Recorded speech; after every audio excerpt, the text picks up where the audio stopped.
Caden reclined in his chair, the fire crackling with subdued ease. It was his first chance to relax after work.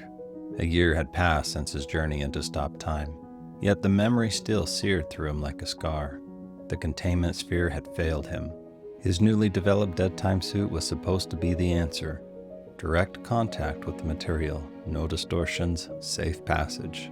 But the prototypes refused to cooperate, and every flaw gnawed at him. Earlier that afternoon, Robert had tried to force the issue, pushing to put a human into one of the unfinished suits. Caden had resisted, hard. The fight ended with Robert ordering him home, a difficult order to follow, but ultimately he complied. Across the room, Bridget stirred a pot of stew, a few loose strands of auburn hair falling across her face.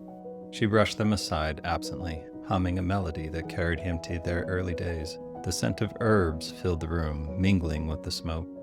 Mags, their golden retriever, sprawled near the hearth. Caden envied the dog's peace. You know, Bridget said with a half smile. you're getting pretty good at this normal life thing. He let out a low laugh, shaking his head. You say that like it surprises you, Oh, it definitely does. she said, lifting the spoon from the stew with mock seriousness. I distinctly remember you nearly burning the kitchen down making toast. Caden laughed despite himself. That was one time, One memorable time. she pressed, dropping onto the couch beside him and nudging his shoulder. Face it, you're still a disaster in the kitchen. True, he admitted, nudging her back playfully. Luckily, I have you to save me. Her smile softened as she leaned into him.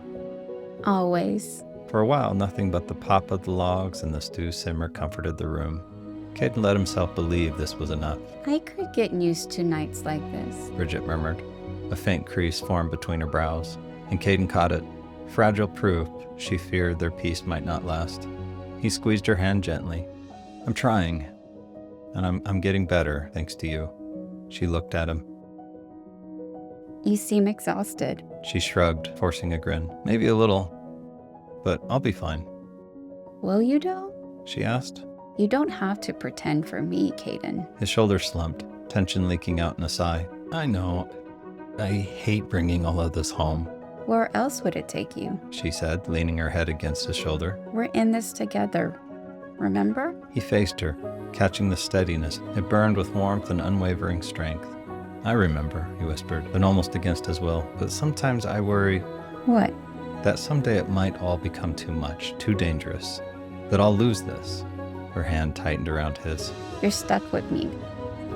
Besides, who else is going to make sure you don't set the house on fire? He savored the closeness. Mags yipped in his sleep, startling them both. Bridget giggled, leaning toward the dog. Get that squirrel, buddy. Caden shook his head with a smile. Do you think he ever catches them? Oh, absolutely. He's a fierce predator. Very intimidating, Caden agreed. They leaned against each other, the warmth of the fire wrapping around them. Maybe soon we'll have more nights like this, Bridget said softly, resting her hand over his heart. preferably without interruptions. He wrapped his arm around her. Sounds perfect. Maybe when this project is finally over. He'd barely finished speaking when his phone rang. His stomach sank as he reached for the phone. It's probably nothing, It's never nothing. Bridget murmured. Matt's name flashed across the screen, one of his top field operatives and a scientist of the Dead Time Project, loyal to the SDS and part of his own team. Caden answered at once. Matt, what's going on?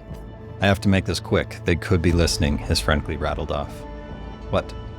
Who could?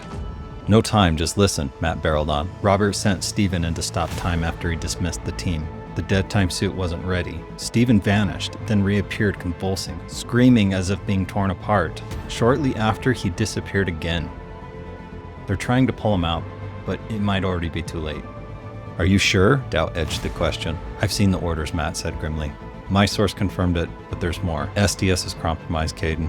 Corrupt, far worse than you realize. I've got proof. Shock chilled him. Corrupt? How do you know? Not over the phone. I'll show you when it's safe. Get to the lab now. The line went dead. Caden stood frozen, clutching his phone, stunned. What happened? Bridget asked cautiously. Something terrible. He took in his surroundings. The stew, Mags, Bridget, the fragile peace he was about to leave behind. I have to go. Her shoulders sagged, but she covered it quickly with a brave nod. I figured you might say that. I'm sorry. He cupped her face. I wish I could stay. I know. She leaned into his hands. Promise you'll be safe. I promise. He pressed his forehead to hers, holding still for one stolen minute before forcing himself away. Caden? She called as he reached the door. He looked back. I love you. She said, worried but fierce. I love you too. The cold night air struck him as he went outside. The door swung shut behind him.